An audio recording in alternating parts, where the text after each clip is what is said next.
First of all, a very good morning to Jakarta. So nice to be here. I am Dippak. I am the founder of a company called VMAX. And the company is based, headquartered in India, but we have operations across Southeast Asia and India. What VMAX does is basically, if you're an app publisher and you're looking at maximizing ARPUs from your users, we come and help you with that. So, pulling back to the subject of my presentation, I want to first give you a little context here. Basically, as a founder of VMAX, I'm constantly meeting a lot of app entrepreneurs. I'm meeting game developers, big and small. I meet large publishers. I meet large e-commerce companies. Okay, I also meet founders. I meet product managers, I meet business heads, and the nature of my job, the role I play at VMAX as a founder, I do spend a lot of time with investors. So in the last 8-9 months, I've been spending a lot of time with this ecosystem. And obviously, what is common across the ecosystem is everyone deeply cares about the mobile internet opportunity, okay? Everyone is super excited about it. Everyone is thinking about that how do we participate into this opportunity. Danny spoke about consumer behavior. He gave a lot of insights how people behave, how the mobile internet consumer behaves. So while he spoke about that, in my conversation, I'm going to talk about people who understand this consumer behavior, but are struggling. I'm making a point that people understand this consumer behavior, but all the guys in the ecosystem are struggling. What are they really struggling for? Okay, they basically are trying to understand that, hey, what should be my priority be? Whilst the opportunity is massive, it is overwhelming, it is exciting, but when I get down in my office and I start making a list of my priorities, I'm confused. Yeah. So my presentation is talking to those people who have bundled up a lot of insights and understanding about this ecosystem, about the user, about the market, and this is an attempt, and it's come out of all those conversations, which is about unbundling their thinking or unbundling the market opportunity. So hence the title of the topic is called Unbundling Mobile Indonesia. Okay?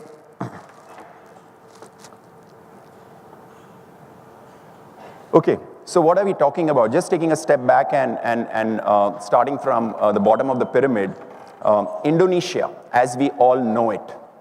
What are we talking? We're talking about 259 million people, 85 million mobile internet users, 65 million smartphone users, 40% year-on-year growth on app downloads.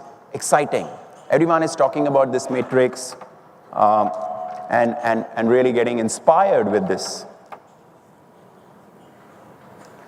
However, I want to remind people that when they're thinking about this, what you saw in the previous slide that is how you know it. But in this slide, I'm going to say that this is how we should know it. This is how we should know the market. You can't look at Indonesia as one country. You can't look at Indonesia as one Indonesia. Okay? Look at Indonesia as 3 different worlds. There is Indonesia 3 to begin with, which is roughly 56% of Indonesia. The income level of these people are sub 3 million rupiahs, 3 million, yeah? So that's the first segment. You go to Indonesia 2, they earn between 3 to 5 million, yeah?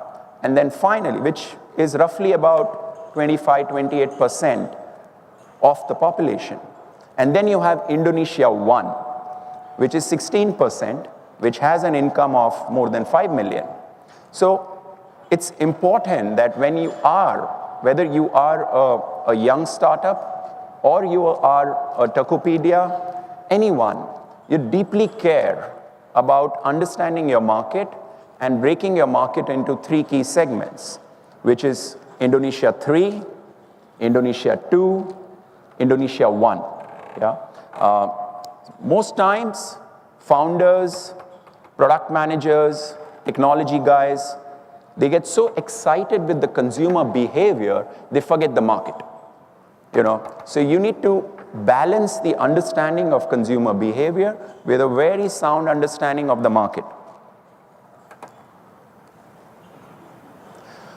That's the first point I had. I'll move to my second point. The second point to remember about the market is Indonesia is a low ARPU market. The average revenue per user is less. Now, to drive this point, take different industries. You look at apparels, you look at transport, you look at food. If you look at how people indulge with this industry, you go to big malls, but there are plenty of people who go to the street malls as well. They buy apparels from there. When you look at transport, yes, you have people who drive the best cars, but there is a vast majority of people who are price sensitive. Okay? Every industry understands that Indonesia is a low ARPU market.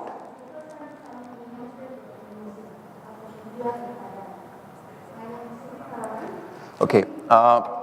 Now, in my previous slide, I had shown different industry. Now, if you look at the FMCG industry, we have to learn from that industry. They unbundled the Indonesia market. You know how? Because they came up with sachet-based offerings. Roughly 33% of Unilever's revenue, comes from sales of small packs.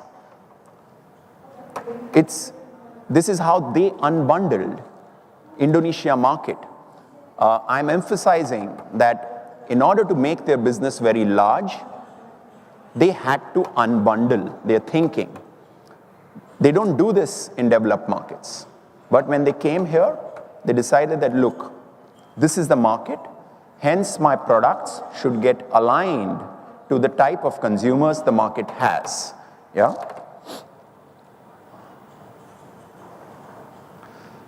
What did telcos do? If you look at the last 10 years, the telco guys borrowed the learning from the FMCG industry. So they stole the learning. They understood that, look, these guys have unbundled the market.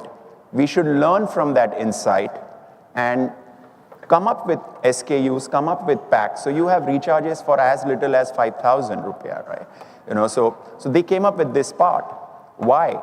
So that they could, in many ways, penetrate the market, build a large business for that market, and tackle 3 markets in Indonesia. Indonesia 3, Indonesia 2, and Indonesia 1. Now let's shift. We spoke a lot about large enterprises from other industries. Now let's come closer to the digital ecosystem. Okay, let's look at Gojek. Okay, how have they attempted to unbundle Indonesia as a market? You look at GoRide, it's a classic example of penetrating Indonesia 3, yeah? Because the product is such that it can penetrate into Indonesia 3, yeah? You look at the GoCar, it tackles Indonesia 2 and Indonesia 1, yeah? So that's how they're winning the market, and that's how they're winning the market. You look at Grab. What is Grab's attempt? Again, to unbundle Indonesia, not to win Indonesia. Okay? Everyone thinks that I want to win, but everyone forgets that they need to unbundle. So they decided to unbundle the market. So when you look at Grab Bike, when you look at Grab Hitch, or when you look at Grab Car, all of this put together is a manifestation of systematically navigating the market opportunity and winning 3, 2, and 1. Okay, as people start navigating the ecosystem of making their penetration into various segments of the market, these companies, these businesses, they go back and they remind themselves of the second rule, that Indonesia is a low ARPU market. So I need to do things which can help me increase my ARPUs. Yeah? I need to build a business which can go out and think. My strategy has to be about how to get higher ARPUs from users. So whilst their core business, is for Grab, the core business is transportation. When they place ads on the cars, it is a manifestation of building another stream of revenue. And popularly, it is called as value-added revenue. So any business, any app business which you are trying to build, remember that you're going to build something which is core, and at some point of time, you have to start building a value-added revenue if you believe that you want to win this market. You have to already be aligned to that thought.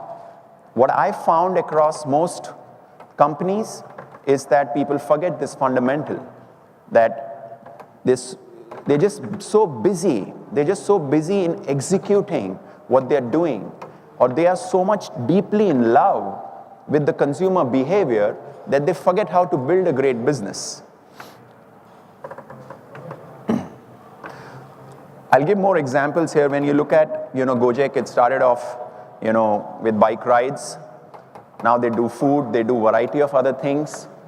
Again, I'm emphasizing here that they are building more value-added revenue to their business so that, they have a cost structure, they have a cost of marketing, cost of customer acquisition is very expensive. So over time, you come up and say core revenue, and let me start thinking, how do I get more ARPU from my users?